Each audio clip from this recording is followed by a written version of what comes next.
Press conference के अंदर NTA के डीजी साहब ने ऐसा कहा कि हाँ कुछ क्वेश्चंस, एक दो क्वेश्चंस ऐसे थे जो मैच कर गए और उसके कारण मैं पूरे के पूरे एग्ज़ाम को ही कैंसिल कर दिया। वी ऑल नो दैट कि ना ऐसा नहीं रहा होगा, बल्कि एसओजी ने जो रिपोर्ट में कहा था कि लगभग 135 के आसपास सवाल एज इट इज़ मैच कर रहे थे, वही बात रही होगी, तभी तो उन्होंने पेपर को कैंसिल करके वापस से कराने की सोची होगी। ये बात इसलिए ज़्यादा इंपॉर्टेंट है बिकॉज अभी भी एनटीए मान नहीं रहे हैं, एनटीए वाले लोग मान नहीं रहे हैं कि उनके एंड से इतनी बड़ी गलती हुई है।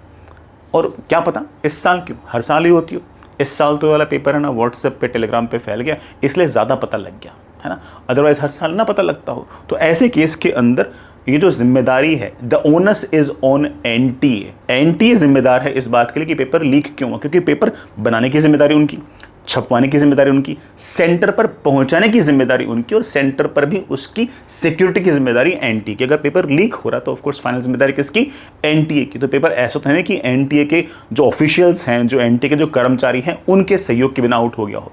तो उनको ये सोचना पड़ेगा कि जो कल्प्रिट्स होंगे उनका तो कोई ना कोई कल्प्रिट एंटी वाले भी होंगे, उनको कुछ ना कुछ इनसाइड भी देखना पड़ेगा। ऐसे बोलने से काम नहीं चलेगा कि हाँ कोई 2 सवाल थे वो आउट हो गए। 2 सवाल तो ऑब्वियस बात है कि टीचर पढ़ाते हैं तो 2 सवाल तो एज इट इज मैच करते ही हैं। पक्की बात है कि 135 जो क्वेश्चन एसओजी ने कहे हैं वो सारे के सारे अब आउट हुए होंगे, वो सारे क्वेश्चन मैच किए होंगे तभी उन्होंने किया होगा। तो ऐसे केस में ये इंट्रोस्पेक्शन बहुत ज़्यादा इंपॉर्टेंट है।